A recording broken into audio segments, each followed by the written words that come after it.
आज मैं तुम लोगों के सामने लेकर आया हूं एक धमाकेदार चैप्टर जिसका नाम है परमाणु और अणु।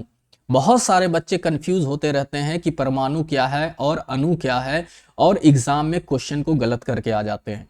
लेकिन आज का ये लेक्चर वीडियो पढ़ाने के बाद तुम लोगों को लाइफ में कभी परमाणु और अणु में प्रॉब्लम नहीं होगी। तो चलो स्टार्ट करते हैं कि परमाणु क्या है और अणु क्या है। सबसे पहले हम ये समझेंगे, उसके बाद इस चैप्टर से रिलेटेड जितने भी टॉपिक्स हैं, जितने भी कॉन्सेप्ट हैं, वो हम लोग क्लियर यहाँ पे करने वाले हैं, समझने वाले हैं बिल्कुल अच्छे तरीके से और देसी तरीके से।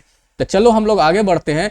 तो आगे बढ़ने से पहले सबसे पहले हम पढ़ेंगे कि परमाणु और अणु। सबसे पहले हम यही समझेंगे कि परमाणु क्या है और अणु क्या है। तो चलो क्लियर करते हैं। सबसे पहले हम बात करते हैं किसकी, परमाणु की, कि ये परमाणु होता क्या है सर और अणु क्या होता है सर। जब मैं एक बार क्लास में पढ़ा रहा था तो बच्चों से मैंने पूछा कि बताओ क्या होता है, तो एक बच्चा ने जवाब दिया, सर परमाणु का तो मुझे नहीं पता, बट अणु का मुझे पता है, अणु मेरी गर्लफ्रेंड थी। तो मैंने बोला कि गधा, ये उस अणु की बात मैं नहीं कर रहा हूं, ये अणु जो है वो साइंस में एक अणु एक टॉपिक है, उसके बारे में मैं बात कर रहा हूं, ठीक है। तो उसने बड़ा टक से जवाब दिया, तो मैंने फिर बैठाया उसे, फिर उसे भी समझाया। आज तुम लोगों को भी समझा रहा हूं कि ये परमाणु और अणु का डिफरेंशिएशन क्या है, डिफरेंशिएट क्या है। तो चलो सबसे पहले हम परमाणु के बारे में पढ़ते हैं। देखो मैंने बना दिया, नोट्स भी बना दिया है, टेंशन मत लेना तुम लोग, नोट्स मिल जाएगा तुम लोगों को। और भी पीडीएफ नोट्स चाहिए तो टेलीग्राम चैनल का मैं लिंक दूंगा, उस टेलीग्राम चैनल पे हाई करके देना, मैं पीडीएफ नोट्स भी तुम लोगों को प्रोवाइड कर दूंगा। लेकिन अभी सिर्फ समझो, लिखना कुछ नहीं है, जब लिखना होगा तो मैं बता दूंगा कि कहाँ पे लिखना है। तो चलो सबसे पहले परमाणु की जब हम बात करते हैं, देखो परमाणु पदार्थ का सबसे छोटा कण होता है जो किसी तत्व के सभी रासायनिक गुणों को बनाए रखता है। अब देखो एक टर्म यहां पे आ गया तत्व, एक टर्म क्या आ गया यहां पे, तत्व। अब बहुत सारे बच्चों को यह नहीं पता कि तत्व क्या होता है। तो देखो सबसे पहले परमाणु समझने से पहले हमें क्या समझना पड़ेगा, तत्व क्या है। तो चलो सबसे पहले हम तत्व के बारे में जानते हैं। देखो तत्व वो शुद्ध चीज होता है जो सिर्फ एक ही तरह के परमाणुओं से बना होता है और जिसे और भी छोटे अलग अलग पदार्थों में नहीं तोड़ा जा सकता है। जैसे मान लो, अभी सिंपल सा समझ जाओ, देसी फॉर्म में जब मैं बात करूं कि जो चीज अपने आप में पूरी तरीके से क्या हो, शुद्ध हो, अपने आप में पूरी तरीके से क्या हो, शुद्ध हो, उसमें किसी भी चीज का मिलावट नहीं हो, उसे हम लोग क्या कहेंगे बच्चों, तत्व कहेंगे। सिर्फ एक ही किस्म का दाना हो, मान लिया जाए कि गेहूं का दाना है, क्या है, गेहूं का दाना है, छोटे छोटे गेहूं का दाना से मिलकर पूरा बोरी भरा हुआ है, तो उसमें क्या है, सिर्फ गेहूं का दाना है, तो हम कहेंगे कि ये क्या है, तत्व जो है हमारा, ये क्या है, बिल्कुल शुद्ध है। लेकिन इसी में मैं गेहूं के दाने में कुछ चावल के दाने भी मिला दूं तो क्या ये तत्व शुद्ध होगा? नहीं, ये तत्व शुद्ध नहीं होगा। समझ में आ रहा है बात? तो तत्व क्या होते हैं, बिल्कुल एक ही फॉर्म में होते हैं, यानी कि वे बिल्कुल क्या कहलाते हैं, शुद्ध कहलाते हैं।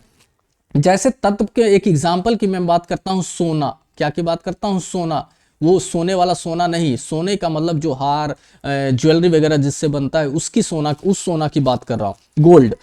तो सोना सिर्फ सोने के ही परमाणुओं से बना हुआ है। अब देखो परमाणु भी समझना है तो चलो अब परमाणु के ऊपर समझते हैं, फिर तत्व का मतलब अभी सिर्फ यही समझो कि तत्व क्या होता है, बिल्कुल अपने आप में शुद्ध होता है, और जो पूरा का पूरा शुद्ध होता है उसी को हम लोग क्या कहते हैं, तत्व कहते हैं। अब चलो परमाणु की तरफ लौटते हैं, हम लोग वेट कर रहा है परमाणु।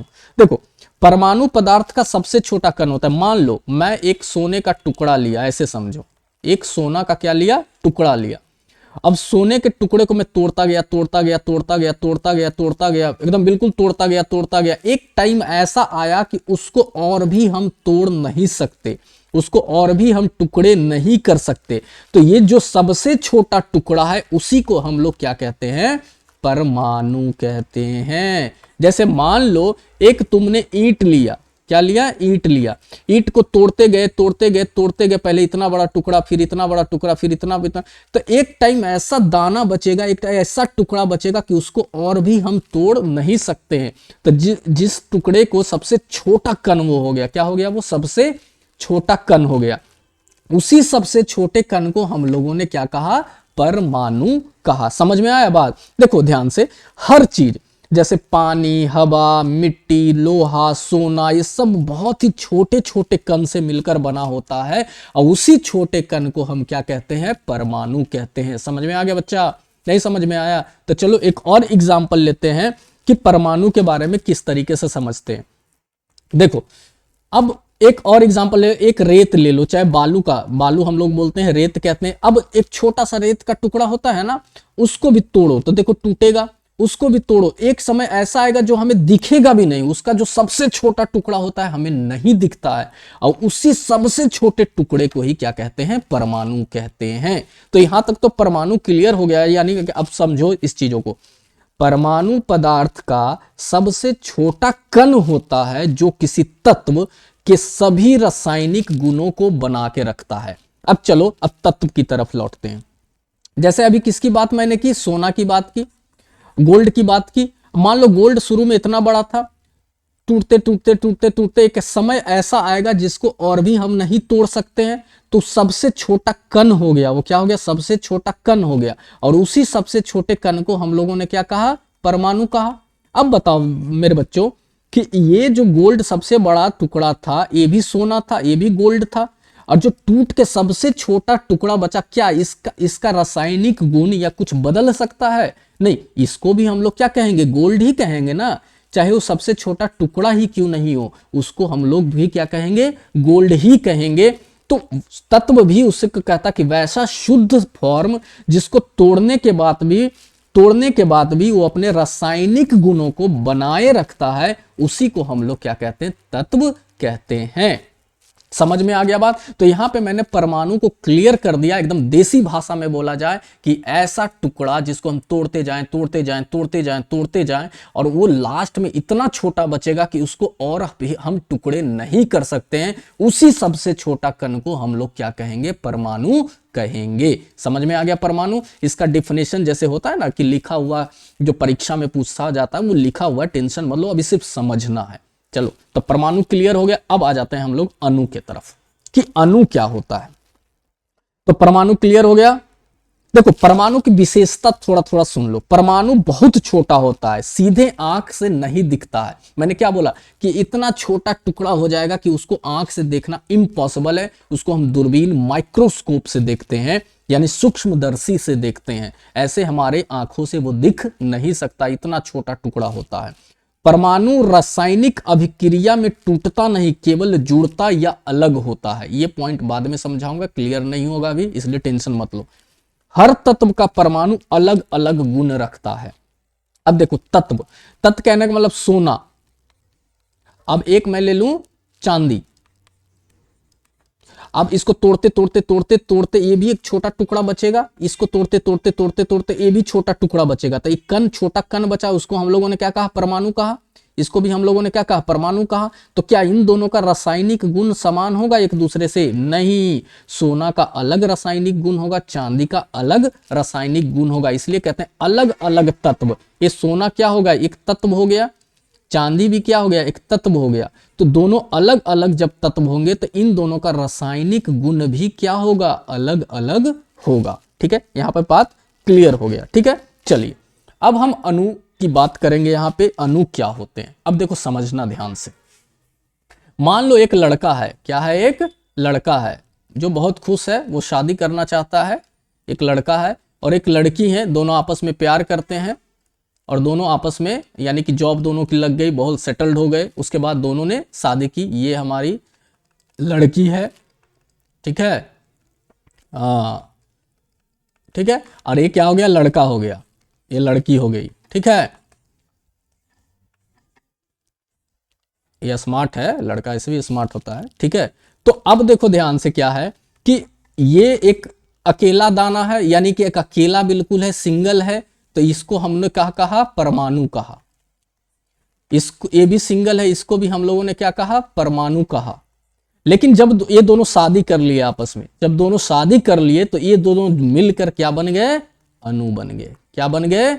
अणु बन गए। तो अणु का मतलब क्या होता है? जब दो या दो से अधिक, दो या दो से अधिक, मान लो एक तीसरा भी है बट शादी के मैटर में नहीं, मान लो तीनों मिलकर ट्रिप जाते हैं, घूमने जाते हैं, तो दो या दो से अधिक परमाणु आपस में रासायनिक संबंध बनाते हैं, रासायनिक बंध बनाते हैं और जुड़ते हैं, उसे हम लोग अणु कहते हैं। मान लो एक गर्लफ्रेंड है और बॉयफ्रेंड है, तो दोनों परमाणु है अलग अलग, लेकिन जब तक शादी नहीं हुआ है, जब तक अणु नहीं बनेगा। लेकिन जैसे इन दोनों के बीच में एक रासायनिक गठबंधन हुआ है, रासायनिक बंध जुड़ा है परंपराओं के साथ, तो ये जब दोनों आपस में मिल गए तो जो बना वो क्या बना, अणु बना। समझ में क्लियर हो गया। जैसे सिंपल भाषा में हम लोग कहे परमाणुओं का समूह क्या बनता है, अणु। यानी परमाणुओं का समूह क्या बना, अणु बना। परमाणुओं का समूह क्या बना, अणु बना। अब देखो, अणु पदार्थ का वह सबसे छोटा कण है जो स्वतंत्र रूप से अस्तित्व में रह सकता है और उस पदार्थ का गुण दिखता है। देखो अभी एक और चीज मैं समझाता हूं, समझ में क्लियर आ जाएगा। देखो अब जैसे हम पानी की बात करते हैं, किसकी बात करते हैं, पानी। यहां एकदम बिल्कुल क्लियर हो जाएगा तुम लोगों को। पानी का जो सूत्र होता है, फॉर्मूला होता है, क्या होता है, H2O होता है।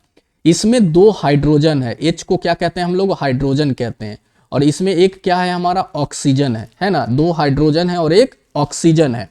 तो जब हाइड्रोजन अलग है, मान लो हाइड्रोजन अलग है और ऑक्सीजन अलग है, तो जब अलग अलग रहेंगे तो उसको हम लोग क्या कहेंगे, परमाणु कहेंगे। क्या कहेंगे बच्चों, परमाणु कहेंगे। ये भी क्या हो गया, परमाणु हो गया। ये भी क्या हो गया हमारा, परमाणु हो गया, क्योंकि ये दोनों अलग अलग हैं। लेकिन जैसे ही इन दोनों को हमने मिलाया, जैसे ही हाइड्रोजन और ऑक्सीजन को हमने मिलाया, तो क्या बन गया, पानी बन गया। क्या बन गया, पानी बन गया। और जब ये पानी आपस में मिलकर बना तो क्या ये परमाणु रहेगा, नहीं, ये क्या बन गया, अणु बन गया। यहां पे क्लियर है कि यहां दो हाइड्रोजन कैसे आया, ये सब 10th क्लास में पढ़ना है, अभी समझने का टेंशन मत लो। इस चैप्टर में ये सारी चीजें नहीं है। जब क्लास 10वीं में या फिर आगे हम लोग जाएंगे तब चीजों को हम लोग क्लियर करेंगे यहाँ पे। तो ये क्या हो गया हमारा, परमाणु, और ये क्या हो गया हमारा, अणु। ठीक है ना। ऐसे ये 9th क्लास का टॉपिक है, ये क्लियर रखो। लेकिन बहुत सारे एग्जाम्स में आता है सारा टॉपिक, जैसे रेलवे हो गया, एसएससी हो गया, बैंकिंग हो गया, बहुत सारे कंपटीशन एग्जाम, गवर्नमेंट एग्जाम में भी ये सारी चीजें पूछी जाती हैं। तो ठीक है, ये क्लियर हो गया हमारा। तो अब समझ में आ गया कि पानी यानी कि इसमें दो हाइड्रोजन है और एक ऑक्सीजन है। तो ये जो दो हाइड्रोजन है ये क्या हुआ, परमाणु हुआ। ये भी क्या हुआ, परमाणु हुआ। लेकिन जब आपस में मिल गए तो ये क्या बना, अणु बना। यानी पानी का एक अणु बना। पानी का क्या बना, एक अणु बना। जैसे अब एक और एग्जांपल लेते हैं, ऑक्सीजन। ऑक्सीजन, ऑक्सीजन क्या हुआ, O2 हुआ। ऑक्सीजन को O2 कहते हैं, यानी कि O2, इसमें दो ऑक्सीजन की मात्रा होती है। तो दो ऑक्सीजन परमाणु मिलकर एक ऑक्सीजन का क्या बनाते हैं, अणु बनाते हैं। यानी एक ऑक्सीजन और एक ऑक्सीजन, ये क्या हुआ, परमाणु हुआ। अलग अलग है ना मेरे बच्चों, तो क्या हुआ, परमाणु हुआ। जब दोनों आपस में मिल गए तो क्या बना, O2 बना। तो जब दो ऑक्सीजन मिलकर क्या बना, एक अणु बना। क्या बना, एक अणु बना। लेकिन अलग अलग ऑक्सीजन होगा तो उसको हम लोग क्या कहेंगे, परमाणु कहेंगे। उसको हम लोग क्या कहेंगे, परमाणु कहेंगे। लेकिन जब दो परमाणु आपस में मिला तो एक अणु बना। उसी तरीके से एक और एग्जांपल हम लोग लेते हैं, कार्बन डाइऑक्साइड। क्या लेते हैं, कार्बन डाइऑक्साइड। अब देखो कार्बन डाइऑक्साइड का फॉर्मूला क्या होता है, सूत्र क्या होता है, CO2 होता है। तो इसमें देखो क्या है, कार्बन है और ऑक्सीजन, यानी कार्बन और ऑक्सीजन मिलकर क्या बना, कार्बन डाइऑक्साइड बना।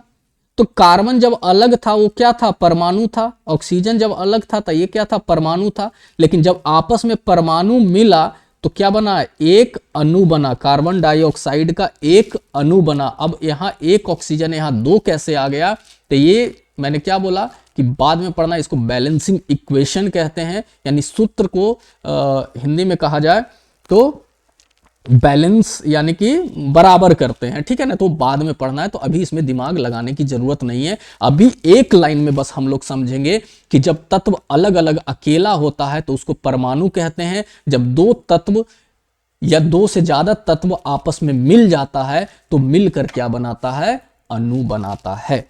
तो अणु और परमाणु क्लियर हो गया मेरे बच्चों। यहां पे कोई भी प्रॉब्लम तुम लोगों को नहीं आनी चाहिए, कोई भी प्रॉब्लम नहीं आनी चाहिए। ठीक है, क्लियर हो गया ना यहाँ पे। तो चलो अब हम जैसे एक एग्जाम्पल देता हूं, एग्जाम्पल से क्लियर हो जाएगा तुम लोगों को। एक और थोड़ा सा 2 मिनट और टाइम ले ही लेता हूं ताकि दिमाग में छप जाए चीजें। मान लो ईंट है, एक ईंट, बताओ ये अणु है या परमाणु है? एक सिंगल ईंट है, वो अणु है या परमाणु है? कितना लोग बोल रहा होगा सर अणु है, क्योंकि छोटा छोटा कण से मिलकर पूरा ईंट बना है। तो अरे गधों, ये जो छोटा छोटा कण है वो सब तो ईंट का ही कण है ना। मान लो सोना है तो छोटा छोटा छोटा छोटा कण मिलकर पूरा सोना बनाया, तो एक ही चीज है ना, इसमें दो चीज तो है नहीं। तो जो ईंट है वो क्या है? परमाणु है। वो ईंट क्या है? परमाणु है। लेकिन अगर जो मैं दीवार की बात करूं, किसकी बात करूं? दीवार की बात करूं, तो दीवार कैसे बना होगा? बहुत सारे ईंटों से मिलकर बना होगा। पता नहीं कितना ईंट मिलकर बना होगा, दो या दो से ज्यादा ईंट मिलकर ही दीवार बनेगा। तो ये जो दीवार है वो क्या हो जाएगा? अणु हो जाएगा। क्या हो जाएगा? अणु हो जाएगा। उसी तरीके से एग्जांपल मैं दूं, अक्षर। अक्षर का मतलब मान लो ओ या कोई और अक्षर प म। तो जब सिंगल सिंगल अक्षर है तो इसको हम लोग क्या कहेंगे? परमाणु कहेंगे। क्या कहेंगे? परमाणु कहेंगे।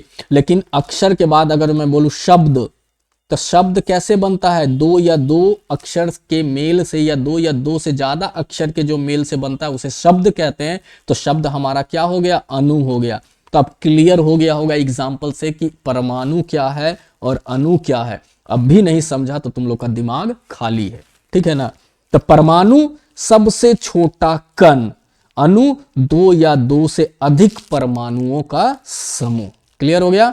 चलो अब हम लोग आगे बढ़ते हैं चैप्टर में, क्योंकि इस चैप्टर में मैंने अणु और परमाणु के बारे में तुम लोगों को क्लियर कर दिया। क्योंकि जब चैप्टर हम लोग शुरू करते हैं तो चैप्टर का मतलब ही नहीं पता होता है, तो चैप्टर कहां से समझ में आएगा। अब चलो, चैप्टर जैसे ही शुरुआत होता है तो तुम लोग देखोगे वहां पे एक नाम आता है जिनका नाम है महर्षि कणाद। क्या नाम आता है? महर्षि कणाद। ये थे कौन? इन्होंने साइंस में यानी कि विज्ञान में अपना योगदान कैसे दिया? एग्जाम में सवाल पूछा जाता है इससे, ठीक है ना। तो चलो हम लोग बात करते हैं महर्षि कणाद के बारे में।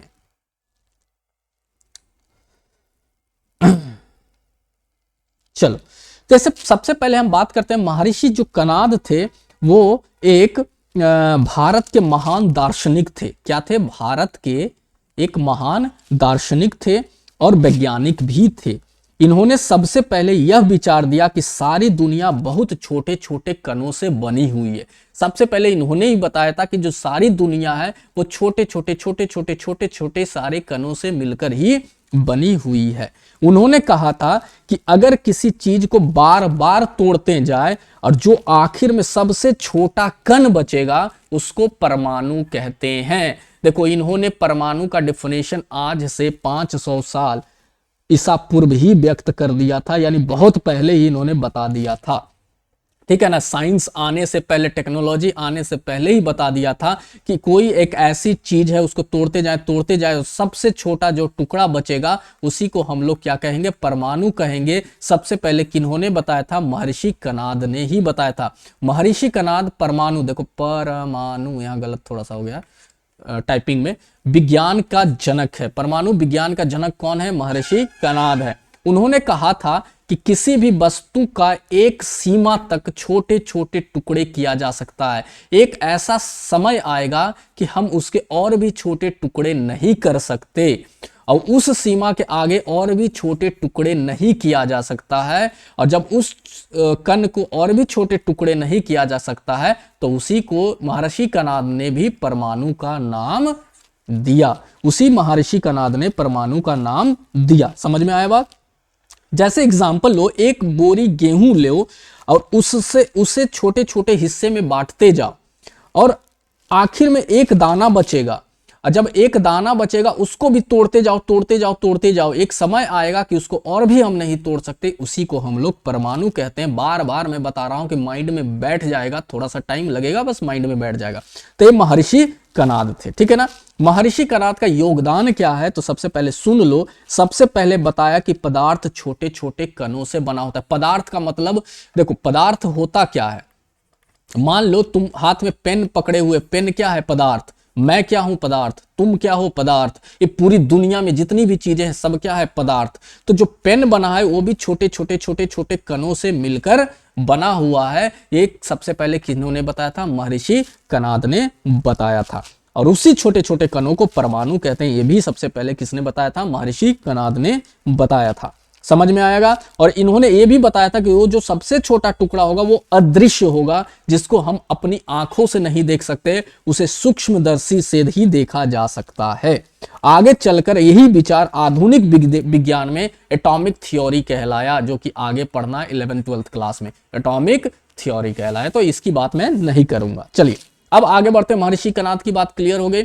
एक और साइंटिस्ट थे जिनका नाम था पकुधा कात्यायान। क्या था, पकुधा कात्यायान। देखो एनसीईआरटी बुक में दिया हुआ है तुम लोगों का, पकुधा कात्यायान, एक क्लास 9th के एनसीईआरटी बुक में है, ठीक है। तो पकुधा कात्यायान कौन थे, इनके अनुसार 7 अविनाशी तत्वों से बना होता है। यानी कि जो पदार्थ होता है वो 7 अविनाशी तत्वों से बना होता है, जिनके संयोग से सारी वस्तुएं बनती है। और ये जो तत्व होते हैं वो अविनाशी होते हैं। अविनाशी का मतलब होता है ना तो इसको नष्ट कर सकते हैं और ना तो इसे हम बना सकते हैं। ये कौन बताया था इन्होंने, ये हमारे बताए थे, ये क्या कहते हैं तुम्हारे पकुधा बताए थे, पकुधा जी बताए थे, ठीक है ना। चलो अब आगे हम लोग बढ़ते हैं, क्योंकि अब यहां पे ये खत्म हो गया। इनके बारे में ज्यादा क्वेश्चन नहीं आता है एग्जाम में, इसलिए थोड़ा सा ही पढ़ो। चलो अब आगे, अब मेन चीज आता है। एक और 2 साइंटिस्ट आए, देखना फिर 9th के क्लास के एनसीईआरटी में दिया हुआ है, डेमोक्रिट्स और ल्यूसिपस। डेमोक्रिट्स और ल्यूसिपस, इनके बारे में हम लोग पढ़ेंगे कि इन्होंने क्या बताया, इन्होंने किस चीज के बारे में विज्ञान में इनका क्या योगदान था। चलो बात करते हैं इसके बारे में। एक सेकंड रुक जाना तुम लोग। देखो ये एक यूनान ग्रीस के थे, ये दोनों यूनान और ग्रीस के रहने वाले थे। डेमोक्रिट्स और ल्यूसिपस यूनान ग्रीस के रहने वाले थे, दार्शनिक थे। इन्होंने सबसे पहले विचार दिया कि पदार्थ बहुत छोटे छोटे कणों से बना होता है। देखो ध्यान से, ये दोनों ग्रीस के रहने वाले थे, बहुत बाद आकर इस स्टेटमेंट दिया है, लेकिन उसके पहले हमारे पकुधा जी और महर्षि कणाद ने इसके बारे में बता दिया। इसी स्टेटमेंट को इन दोनों ने भी रिपीट किया, यानी कि बराबर जैसे उन्होंने बोला वही बोला, बट कुछ वर्ड यहां पे इंग्लिश में कन्वर्ट कर दिए गए। इन्होंने कहा कि यदि हम किसी पदार्थ को बार बार तोड़ते जाएं, एक समय ऐसा आएगा कि वो टूटेगा नहीं, और उसी को हम लोग एटम्स कहेंगे। यानी कि परमाणु को एटम्स का नाम इन्होंने दिया। परमाणु को एटम्स का नाम किन्होंने दिया, डेमोक्रिट्स और ल्यूसिपस ने परमाणु को एटम्स का नाम दिया। तो ये बात याद रखना। एटम्स एक ग्रीक शब्द है। एटम्स क्या है हमारा, एक ग्रीक शब्द है, जो आगे चलकर फिर बाद में ये एटम परमाणु जो है वो एटम्स बना। तो अब परमाणु की बात क्लियर हो गई। डेमोक्रिट्स और ल्यूसिपस ने भी वही चीज रिपीट किया जो मैंने बताया। इनका योगदान क्या है, देखो पदार्थ को छोटे छोटे कणों में बताया, ये भी बताया। इन कणों के इन्होंने परमाणु की जगह क्या नाम दिया, एटम्स नाम दिया। कहा कि परमाणु अभिभाज्य होते हैं, यानी कि परमाणु को और भी टुकड़े हम लोग नहीं कर सकते हैं, यही बात इन्होंने भी बताया। यह विचार बाद में आधुनिक एटॉमिक थ्योरी का आधार बना, यह भी बात मैंने बता दिया। तो इन्होंने भी इतना ही योगदान दिया था, इसके बारे में ज्यादा जानने की जरूरत नहीं है। बस ये जान लो कि इन्होंने बताया कि छोटे कणों से बना है, देखो एटम्स कहते हैं, और ये अभिभाज्य होता है। अभिभाज्य का मतलब उसके और भी हम टुकड़े नहीं कर सकते हैं। अविनाशी का मतलब उसको हम विनाश यानी खत्म भी नहीं कर सकते हैं। सभी पदार्थ परमाणुओं से क्या होते हैं, बने होते हैं। ये डेमोक्रिट्स और ल्यूसिपस ने बताया था। अब देखो ध्यान से, अब मेन टॉपिक अब स्टार्ट होता है। अभी हम लोग साइंटिस्ट के बारे में पढ़ रहे थे, वैज्ञानिक के बारे में पढ़ रहे थे, लेकिन इस चैप्टर का पहला सबसे इंपॉर्टेंट टॉपिक आता है रासायनिक संयोजन का नियम। अब ये रासायनिक संयोजन का नियम कौन दिए थे भाई, तो लवाइजिए ने दिए थे। अजीब सा नाम है ना, कौन दिया था, जोसेफ एल प्रूस्ट ने दिया था, और एंटोनी लवोजियर ने दिया था। कौन दिया था, एंटोनी लवोजियर। बड़ा अजीब सा नाम है, क्योंकि जर्मन के थे, जर्मनी में ऐसा ही नाम रहता है। और एक थे हमारे जोसेफ एल प्रूस्ट थे। तो इन दोनों ने एक क्या दिया, आधुनिक प्रायोगिक कार्य के पश्चात एक कहने का मतलब है रसायन विज्ञान में एक महत्वपूर्ण आधार प्रदान किया। वो जो महत्वपूर्ण आधार था वो क्या था कि दो नियम इन्होंने दिए। पहला नियम दिया द्रव्यमान संरक्षण का नियम और दूसरा नियम दिया निश्चित अनुपात का नियम। अब ये दोनों है क्या, एक एक करके हम लोग आज इस टॉपिक में समझने वाले हैं। बहुत ही इंपॉर्टेंट है, ये ध्यान से देना तुम लोग, नहीं तो बर्बाद हो जाओगे। सबसे पहले हम बात करते हैं द्रव्यमान संरक्षण का नियम। ये होता क्या है द्रव्यमान संरक्षण का नियम, चलो हम लोग डिटेल में इसको थोड़ा सा बस जल्दी से समझ जाते हैं। देखो सबसे पहले एक स्लाइड में लेता हूं और फिर समझाता हूं। देखो किसी भी रासायनिक अभिक्रिया में द्रव्यमान ना तो बनता है और ना ही नष्ट होता। मान लो ए के साथ हमने बी मिलाया, क्या बन गया, सी बना और डी बना, या कभी कभी सी डी एक साथ बना, सी और डी बना। तो जब रासायनिक अभिक्रिया होता है तो एक इस साइड होता है और दूसरा इस साइड होता है, ठीक है ना, लेफ्ट हैंड साइड और राइट हैंड साइड। इसको हम लोग हिंदी में कहते हैं अभिकारक। इस साइड वाले को क्या कहते हैं, अभिकारक। ध्यान से देखना, अभिकारक। और इंग्लिश में इसको रिएक्टेंट्स कहा जाता है। इस साइड जो बनता है, नया चीज जो बनता है, जो नया चीज बनता है उसको हम लोग कहते हैं उत्पाद। क्या कहते हैं, उत्पाद, जिसको प्रोडक्ट कहते हैं। क्या कहते हैं, प्रोडक्ट। तो जब दो चीज आपस में इधर मिला, तो दो चीज आपस में मिलकर या फिर कोई नया चीज बना, तो ये दोनों चीज का जितना द्रव्यमान होगा यानी जितना भार होगा उतना ही बनेगा, ना तो ज्यादा बनेगा ना तो कम बनेगा। यही चीज इन्होंने द्रव्यमान संरक्षण, देखो द्रव्यमान का मतलब होता है द्रव्यमान का मतलब होता है भार, और संरक्षण का होता है कि जो नष्ट ना हो और जो नया ना बने, यानी कि बिल्कुल समान रहे, वही नियम होता है। तो वही नियम मैं समझा रहा हूं यहां पे, समझो ध्यान से, क्लियर हो जाएगा। देखो बराबर होता है। मान लो एक एग्जांपल तुम लोगों को देता हूं कि मान लो 100 ग्राम आटा लिया तुमने, उसमें 50 ग्राम पानी मिला दिया, तो इधर जो बना होगा वो क्या बना होगा, इधर गूंथकर लोई बना होगा आटा का, यही बना होगा ना। तो बताओ इधर का द्रव्यमान कितना था, 150 ग्राम, यही 150 ग्राम बना ना। तो जो गूंथकर लोई बना होगा ये भी कितना बना होगा, 150 ग्राम ही बना होगा, ना तो 151 ग्राम बनेगा और ना तो 149 ग्राम बनेगा। यही होता है द्रव्यमान संरक्षण का नियम कि जिधर अभिकारक का जितना द्रव्यमान होगा उतना ही द्रव्यमान किसका होगा, उत्पाद का होगा। इसमें ना तो ये खत्म होगा और ना तो नया चीज बनेगा, यानी ना तो द्रव्यमान घटेगा और ना तो द्रव्यमान बढ़ेगा। समझ में आ रहा है बात कि द्रव्यमान संरक्षण का नियम क्या है, इसका डेफिनेशन अभी मैं देने वाला हूं। जैसे मान लो एक और एग्जांपल देता हूं कि मान लो 24 ग्राम हमने मैग्नीशियम लिया, क्या लिया, 24 ग्राम मैग्नीशियम लिया, उसके साथ मैंने 16 ग्राम ऑक्सीजन लिया, और जो इधर बना, देखो मैग्नीशियम और ऑक्सीजन जब मिलता है तो मैग्नीशियम ऑक्साइड बनता है। क्या बनता है, मैग्नीशियम ऑक्साइड बनता है। क्या बनता है, मैग्नीशियम ऑक्साइड बनता है। तो अब इधर देखो, अभिकारक की तरफ 24 ग्राम मैग्नीशियम और 16 ग्राम, टोटल कितना ग्राम हो गया बताओ मेरे बच्चों, 40 ग्राम हो गया। टोटल कितना हो गया, 40 ग्राम। तो इधर जो मैग्नीशियम ऑक्साइड बना होगा वो भी कितना ग्राम बना होगा, ये भी 40 ग्राम ही बनेगा। यानी कि ना तो इधर कम ज्यादा होगा ना तो इधर कम ज्यादा होगा, यानी जो उत्पाद बनेगा वो इधर के बराबर ही बनेगा। इसी को हम लोग बोलते हैं द्रव्यमान संरक्षण का नियम। समझ में आ गया बात, क्लियर हो गया द्रव्यमान संरक्षण का नियम।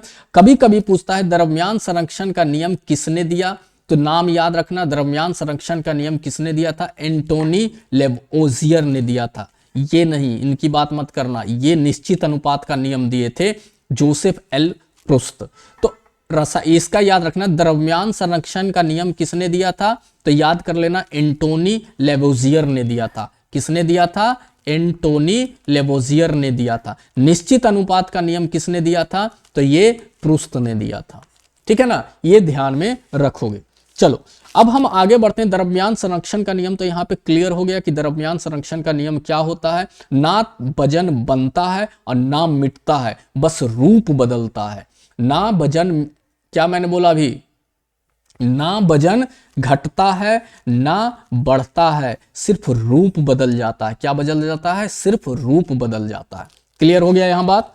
चलो अब हम लोग आगे बढ़ते हैं। तो देखो इसमें लिख भी मैंने दिया था, कोई भी रासायनिक यौगिक हमेशा अपने तत्वों से एक ही निश्चित अनुपात में बनता है, चाहे उसे कहीं से भी बनाया जाए। यानी कि वो घटता बढ़ता नहीं है, ये बात याद में रखना है, ठीक है ना। तो ये हो गया। चलो अब आगे हम लोग बढ़ते हैं। दूसरा नियम, दूसरा नियम क्या था हमारा? स्थिर अनुपात का नियम। अभी स्थिर अनुपात का नियम क्या है समझो। स्थिर अनुपात का नियम क्या होगा, अब इसको हम लोग अच्छा से समझेंगे। देखो ये भी बहुत अच्छा चीज है, स्थिर अनुपात का नियम। देखो ध्यान से देखो, कोई भी शुद्ध यौगिक हमेशा अपने तत्वों से निश्चित फिक्स अनुपात में ही बनता है, चाहे वह कहीं से लिया गया हो। जैसे एग्जाम्पल मैं देता हूं तुम लोगों को, एग्जाम्पल क्लियर हो जाएगा। देखो क्लियर हो जाएगा। मान लो जैसे रोटी बनाने में आटा पानी का एक तय तरीका होता है। मान लो तुमने आटा लिया 1 kg, रोटी कौन कौन बनाया है जी, उसको पता होगा। आटा 1 kg लिया तो इसमें जो हम पानी डालेंगे एक मात्रा में ही डालेंगे ना, कि 1 बाल्टी पानी लाएगा और डाल देगा उसमें है। 1 kg आटा में लाओगे 1 बाल्टी पानी में डाल देगा, तो क्या वो आटा फिर रोटी बन पाएगा? नहीं बन पाएगा, नहीं बन पाएगा ना। तो जैसे रोटी बनाने में आटा पानी का एक तय तरीका होता है कि हमें इतना आटा में कितना पानी डालना होता है, वैसे ही हर यौगिक में, अभी देखो एक टर्म यहाँ पे यूज आया यौगिक, अब एक यौगिक टर्म आया है। अभी यौगिक क्या होता है, यौगिक के बारे में यहाँ पे हम थोड़ा सा समझ जाएंगे कि यौगिक होता क्या है, ठीक है ना। चलो देखो ध्यान से। अभी समझा देते हैं, टेंशन नहीं लेने का। जब 2 या 2 से ज्यादा अलग अलग तत्व मिलकर एक नई चीज बना दे तो उसे यौगिक कहते हैं। मान लो सोना के साथ हमने तांबा मिला दिया, तो जो तीसरा चीज बना वो क्या बना? यौगिक बना। क्या बना? यौगिक बना, ठीक है ना। अलग अलग दाने जब पक्की तरह जोड़कर नई चीज बना दे तो उसी को हम लोग क्या कहते हैं? यौगिक कहते हैं। उसी को हम लोग क्या कहते हैं? यौगिक कहते हैं। जैसे अब एग्जाम्पल मैं देता हूं कि यौगिक का एग्जाम्पल दे देता हूं, क्लियर हो जाएगा तुम लोगों को। मान लो मैंने आटा प्लस पानी प्लस नमक तीनों मिला दिया, तीनों मिलाकर पक्की रोटी बना दी। क्या बना दी? पक्की रोटी बना दी। तो जब पक्की रोटी बना दी तो क्या बन गया? एक यौगिक ही बना ना। क्या बना? एक यौगिक बना। चावल प्लस दाल प्लेट में रख दी तो क्या एक यौगिक बनेगा? अरे गधा, ये यौगिक नहीं बनेगा। यौगिक का मतलब होता है पक्का चीज बन जाना। पक्का चीज का मतलब होता है उसको फिर हम अपने तरीके से अलग नहीं कर सकते हैं, इसको रासायनिक तरीके से ही अलग किया जा सकता है। लेकिन चावल और दाल को जब मिला देंगे तो चुनकर तो हम लोग अलग कर देंगे ना। तो जो हम लोग अपने आसानी से अलग कर देते हैं उसको यौगिक नहीं, उसको हम लोग मिश्रण कहते हैं। उसे हम लोग क्या कहते हैं? मिश्रण कहते हैं, ठीक है ना। अब हाइड्रोजन और ऑक्सीजन को मिला दो, हाइड्रोजन और ऑक्सीजन को मिला दो तो क्या बन जाएगा? हाइड्रोजन और ऑक्सीजन मिलकर क्या बना देगा?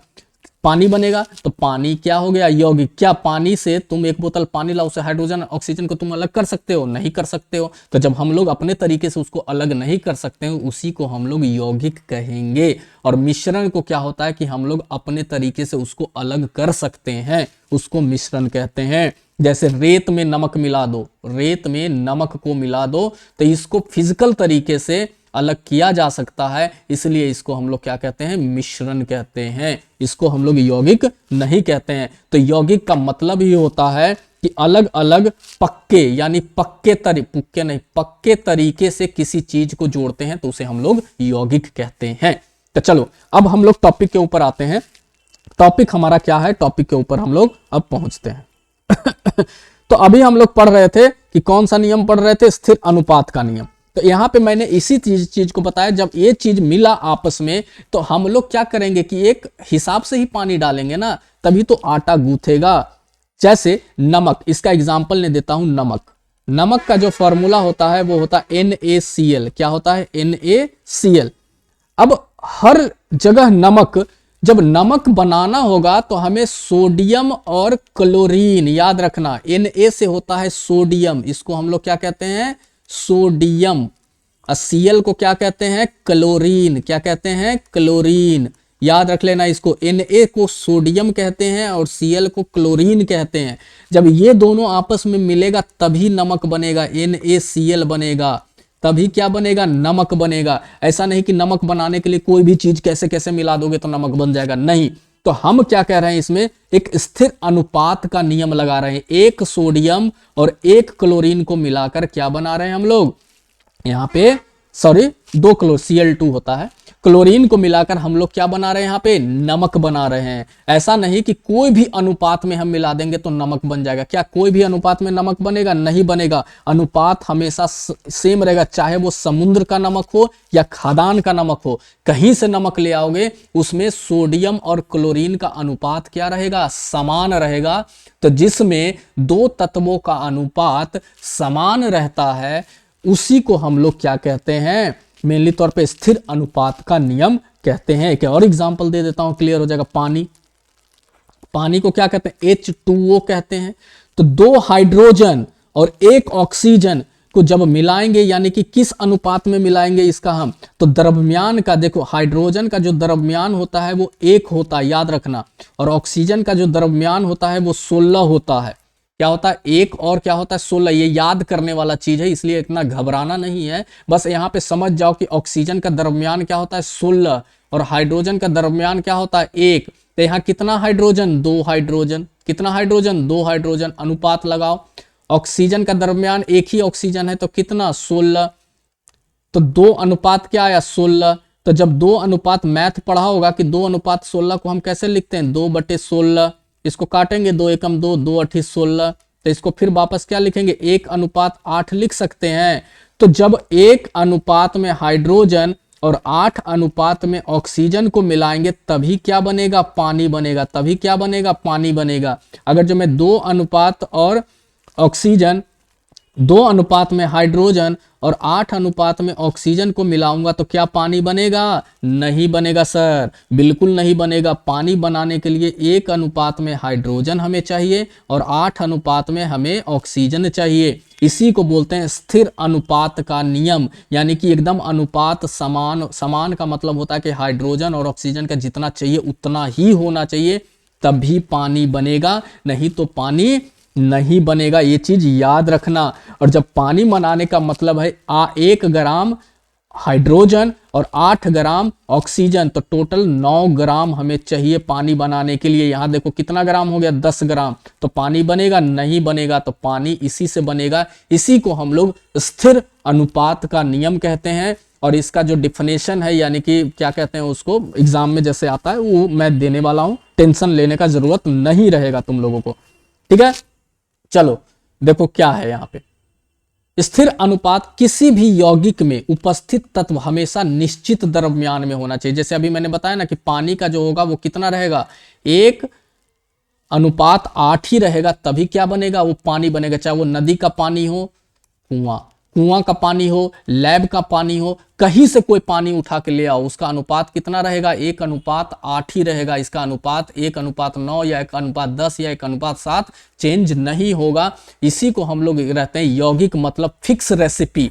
फिक्स रेसिपी का मतलब होता है एकदम बिल्कुल समान हमें चाहिए, उसी को हम लोग स्थिर अनुपात का नियम कहते हैं। समझ में आया? और ये स्थिर अनुपात का नियम किसने दिया था? तो याद रखना, जोसेफ प्रूस्ट ने दिया था। किसने दिया था? जोसेफ प्रूस्ट ने दिया था। ये ऑब्जेक्टिव में क्वेश्चन पूछा जाता है। क्लियर हो गया यहां पे? चलो अब आगे हम लोग बढ़ते हैं। बस एक टॉपिक आज हम लोग यही लास्ट पढ़ेंगे, डाल्टन का परमाणु सिद्धांत। उसके बाद आगे का इस चैप्टर में जो जो भी बहुत सारे और टॉपिक है वो पढ़ेंगे दूसरा लेक्चर में। आज ये लास्ट टॉपिक है इस लेक्चर का। तो डाल्टन का परमाणु सिद्धांत क्या है? तो चलो ये बहुत ही इंपॉर्टेंट है, ये जानना तुम लोगों के लिए बहुत ही इंपॉर्टेंट है। चलो डाल्टन का परमाणु सिद्धांत हम लोग पढ़ते हैं। देखो सबसे पहले डाल्टन साहब जब आए तो पहली बार वैज्ञानिक ढंग से परमाणु को समझाया। उसके पहले परमाणु के बारे में, उसके पहले देखो ध्यान से, उसके पहले परमाणु के बारे में लोग अपने मुंह से बोल रहे थे कि परमाणु ऐसा है, परमाणु वैसा है, सब बोल कर जा रहे थे। लेकिन कौन सबसे पहले आए? डाल्टन साहब आए। कौन आए? डाल्टन साहब आए। तो जब डाल्टन साहब आए तो इन्होंने पहली बार तरीके से, यानी कि वैज्ञानिक तरीके से परमाणु के बारे में समझाया। कौन सबसे पहले समझाया? हमारे डाल्टन साहब ने ही वैज्ञानिक ढंग से परमाणु के बारे में बताया। द्रव्यमान संरक्षण का नियम और स्थिर अनुपात के नियम को आधार मिला। यानी कि अभी मैंने बात किया था यहाँ पे कि द्रव्यमान संरक्षण का नियम किन्होंने दिया था भाई? तो लेवेज़ुइर साहब ने दिया था। और स्थिर अनुपात का नियम किसने दिया था? प्रूस्ट साहब ने दिया था। लेकिन जब डाल्टन साहब आए तो इन दोनों को वैज्ञानिक तरीके से लोगों के पास शेयर किया और लिखा। किसने लिखा? डाल्टन साहब ने लिखा। आगे की पूरी रसायन विज्ञान जो है इसी पर टिकी हुई है, डाल्टन्स एटॉमिक थ्योरी पे, यानी डाल्टन्स परमाणु सिद्धांत के ऊपर ही पूरा का पूरा रसायन विज्ञान टिका हुआ है। अब इनकी लेकिन एक लिमिटेशन थी, सीमाएं थी। सीमाएं कहने का मतलब होता है कि इन्होंने जो सिद्धांत दिए वो भी कहीं ना कहीं जाकर रुक जा रही थी, यानी कि वो भी आगे नहीं बढ़ रही थी। तो जब एग्जाम में दो चीज पूछता है, याद रखना, एक पूछता है डाल्टन्स के सिद्धांत की सीमा क्या है, यानी कि कहां पे जाकर इनका सिद्धांत रुक जाता था, और एक पूछता है डाल्टन्स का जो क्या कहते हैं हम उसको, क्या लिखा था भाई, डाल्टन्स का परमाणु सिद्धांत क्या है, और एक डाल्टन्स का जो परमाणु सिद्धांत की सीमाएं क्या है। ये दो क्वेश्चन यहां से बनता है, और ऑब्जेक्टिव क्वेश्चन भी बहुत सारे इसके बनते हैं। तो चलो क्लियर कर लेते हैं हम यहाँ पे। देखो इनकी सीमाएं क्या है, सबसे पहले ये जान लेते हैं। यानी परमाणु अविभाज्य नहीं है। इन्होंने बताया कि परमाणु के और भी टुकड़े हम नहीं कर सकते हैं। अभी मैंने भी यही चीज बता रहा था पीछे कि परमाणु क्या होता है, कि सबसे छोटा कण होता है जिसके और भी टुकड़े हम नहीं कर सकते। लेकिन बाद में पता चला कि नहीं, परमाणु जो सबसे छोटा टुकड़ा होता है, अभी पहले मैंने इसलिए नहीं बताया कि तुम लोग कंफ्यूज हो जाओगे, लेकिन सबसे पहले हमें यही समझना है कि परमाणु क्या होता है। तो यही बोलोगे कि सब तत्व का सबसे छोटा कण परमाणु कहलाता है, जिसके और भी टुकड़े नहीं किए जा सकते हैं, और उसको हम अपनी आंखों से नहीं देख सकते हैं। सूक्ष्मदर्शी की सहायता से परमाणु को देखा जाता है। यहां तक सही है। लेकिन बाद में साइंस जैसे ही डेवलप हुआ तो पता चला नहीं, इस परमाणु के अंदर भी तीन और चीज होते हैं। इस परमाणु के अंदर भी तीन और चीज होते हैं। इलेक्ट्रॉन क्या होते हैं, ये अभी नहीं पढ़ना है, चैप्टर 4 में पढ़ना है, इसलिए टेंशन नहीं लेना है। इलेक्ट्रॉन, प्रोटॉन और न्यूट्रॉन। यानी कि एक परमाणु के अंदर ये तीनों चीज चक्कर लगा रहते हैं, घूमते रहते हैं। कहने का मतलब तुम्हारे हाथ में जो पेन है, और पेन छोटे छोटे परमाणु से मिलकर बना हुआ है, उस परमाणु के अंदर भी ये तीनों अभी भी चक्कर लगा रहे हैं, लेकिन तुम लोगों को पता नहीं चल रहा है। जिस चेयर पे तुम बैठे हुए हो उसके भी छोटे छोटे कण में जो परमाणु है उसमें ये तीनों अभी भी चक्कर लगा रहे हैं। तुम जो डेस्क के ऊपर कॉपी रखकर लिख रहे हो उसमें भी चक्कर लगा रहे हैं। दीवार में जो ईंट है उसमें भी चक्कर लगा रहे हैं, लेकिन हमें आभास नहीं होता है। तो क्लियर हो गया। यानी कि इनकी एक सीमाएं थी। सीमाएं क्या थी? परमाणु अविभाज्य नहीं होते, इन्होंने बताया था, बट ऐसा बाद में गलत हो गया। एक चीज और इन्होंने बताया था कि कार्बन जो होते हैं परमाणु, एक ही तत्व के सभी परमाणु एक जैसे नहीं होते हैं। मतलब इन्होंने बताया कि सारे परमाणु समान होते हैं, लेकिन जब बाद में पता चला नहीं, कार्बन के और भी समस्थानिक होते हैं। ये अभी नहीं पढ़ना है, इसलिए कंफ्यूजन नहीं करूंगा, छोड़ दो इसको, हटाओ। चलो अब हम डाल्टन्स की एटॉमिक थ्योरी के बारे में हम लोग अच्छे से पढ़ते हैं कि इन्होंने क्या क्या बताया था, इसके बारे में बात कर लेते हैं। क्लियर खत्म होता है। देखो डाल्टन्स का परमाणु सिद्धांत क्या कहता है, बोलता है हर पदार्थ बहुत छोटे कणों से बना है जिन्हें परमाणु कहते हैं। आएगा एग्जाम में आता है तो लिखोगे ऐसे ही, एक ही तत्व के सभी परमाणु समान होते हैं। बाद में ये भी इनका गलत हो गया, बाद में ये भी इनका गलत हो गया, ठीक है ना। लेकिन ये याद रखना है, हर पदार्थ बहुत छोटे कणों से बना होता है जिसे परमाणु कहते हैं। एक ही तत्व के सभी परमाणु समान होते हैं। कहने का मतलब सोना ले लो, गोल्ड ले लो, उसके छोटे छोटे टुकड़े कर दो, लेकिन सब टुकड़ा क्या कहलाएगा? सोना ही कहलाएगा। वही कहता है कि सब परमाणु क्या कहलाएंगे? उसके समान ही कहलाएंगे। जब तोड़ देंगे उसके छोटे छोटे टुकड़े को, तो जिस इसके भी टुकड़े ना हो, इसके भी टुकड़े ना हो, इसके भी टुकड़े ना हो, तो ये सब के सब उसके क्या कहलाएंगे? परमाणु कहलाएंगे। अलग अलग तत्वों के परमाणु अलग अलग होते हैं। जैसे मान लो सोना ले लो और लोहा ले लो, तो इसको तोड़ते तोड़ते एक समय ऐसा आएगा इसको और भी टुकड़े नहीं होंगे, तो परमाणु सोना का परमाणु कहलाएगा और ये क्या कहलाएगा? लोहा का परमाणु कहलाएगा। और इन दोनों तत्वों के परमाणु क्या होंगे? अलग अलग होंगे। ये डाल्टन साहब ने बताया था। रासायनिक अभिक्रिया में परमाणु केवल जुड़ते या अलग होते हैं। यानी कि जब कोई रासायनिक अभिक्रिया होता है, मान लो हाइड्रोजन के साथ हमने पानी को मिलाया, तो क्या होगा? ये आपस में जुड़ गया, या तो जुड़ते हैं, और नहीं तो मान लो NaCl नमक है, इसको मैंने क्या किया? हीट किया, आग लगाया, तो जिसमें Na अलग हो गया और Cl क्लोरीन अलग हो गया। तो बताए जब भी कोई रासायनिक अभिक्रिया होता है तो परमाणु जो होते हैं आपस में या तो जुड़ जाते हैं, नहीं तो परमाणु जो होते हैं आपस में क्या हो जाते हैं? अलग हो जाते हैं। ये बात इन्होंने बताया था। परमाणु सरल पूर्ण संख्या अनुपात में मिलकर यौगिक बनाते हैं। कहने का मतलब अभी मैं बताया था कि जो हाइड्रोजन है 1 अनुपात और ऑक्सीजन है 8 अनुपात मिलकर ही क्या बनाएगा? जल बनाएगा, पानी बनाएगा। यानी पूर्ण अनुपात होता है, ये नहीं कि 1.5 है, 8.9 है, ये कभी भी दशमलव नहीं, एकदम पूर्ण संख्या के रूप में ही अनुपात में मिलकर क्या बनाएगा? वो यौगिक बनाएगा। तो यहाँ पे अब अभी हम लोगों ने शॉर्ट में पढ़ा कि अणु क्या होता है, परमाणु क्या होता है। उसके बाद हमने पढ़ा यहाँ पे इन दोनों नियम, द्रव्यमान संरक्षण का नियम, निश्चित अनुपात का नियम हम लोगों ने पढ़ा। इसके बाद हम लोग पढ़ने वाले हैं कि जो हमारे क्या कहते हैं, कुछ प्रतीक होता है, तत्व के कुछ प्रतीक होते हैं, वो अगले क्लास में हम लोग पढ़ने वाले हैं। उसके बाद हम लोग पढ़ने वाले हैं सरल यौगिक का सूत्र, यानी सूत्र कैसे बनता है, कैसे हाइड्रोजन और क्लोरीन को मिलाकर हाइड्रोजन क्लोराइड बनता है, वो सब मैं सिखाऊंगा अगले क्लास में। उसके बाद कुछ क्वेश्चन हम लोग बनाएंगे कि मान लो कैल्शियम क्लोराइड में उसका द्रव्यमान क्या है, यानी पानी का जो H2O है इसका द्रव्यमान हम कैसे निकाल सकते हैं, नमक का द्रव्यमान कैसे निकाल सकते हैं, यानी किसी चीज का द्रव्यमान निकालने का तरीका, ये सब मैं दूसरे वीडियो में तुम लोग को दूसरे लेक्चर में पढ़ाऊंगा। और ये वीडियो को क्या करना है कि देख लो, ये चैनल का नाम है हमारा, 2 चैनल है मेरे पास, एक है हमारा गुरुमेट क्लासेस, लिख लो कॉपी में तुम लोग, गुरुमेट क्लासेस ऐसे सर्च करोगे यूट्यूब पे @गुरुमेट क्लासेस। और एक चैनल है हमारा @गुरुमेट स्टडी STUDY, यानी कि @गुरुमेट स्टडी @गुरुमेट क्लासेस। इस पे क्या है, हमारा क्लास 8 से 12 तक का क्लास चलता है हर एक सब्जेक्ट का। और ये जो गुरुमेट स्टडी, इसमें गवर्नमेंट एग्जाम की जो तैयारी होते है उससे रिलेटेड सारे टॉपिक्स कवर किए जाते हैं। लेकिन ये चैनल मेरा यूट्यूब ने 7 दिन के लिए स्ट्राइक कर दिया है, फ्रीज कर दिया है, यानी 7 दिन मैं इसको एक्सेस नहीं कर सकता किसी रीजन की वजह से, इसलिए मैं ये टॉपिक गुरुमेट स्टडी पे डाला हूँ।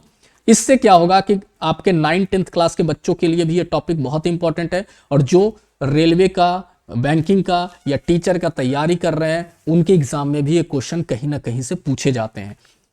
जब ये चैप्टर खत्म हो जाएगा तो मैं तुम लोगों के सामने MCQ क्वेश्चन भी लेकर आऊंगा, इंपॉर्टेंट कैसे कैसे MCQ क्वेश्चन एग्जाम में पूछे जाते हैं हम लोग कवर करेंगे। लेकिन सबसे पहले टॉपिक क्लियर करना है। लेक्चर 2 कल अपलोड हो जाएगा यूट्यूब पे। तो ये जो टॉपिक अभी जो मिलेगा वो गुरुमेट स्टडी पे मिलेगा। 2-4 दिन बाद इस पे भी टॉपिक सारा मिलना शुरू हो जाएगा, जब मेरा चैनल यूट्यूब वाले ओपन कर देंगे। अभी कुछ रीजन की वजह से वो रोक दिए हैं, ठीक है ना। तो ये दोनों चैनल लिख लो, सर्च कर लो, यहाँ से पढ़ सकते हो। तब तक के लिए तुम लोग अपना ख्याल रखो, मिलते हैं अपने नेक्स्ट वीडियो में। जय हिंद, जय भारत।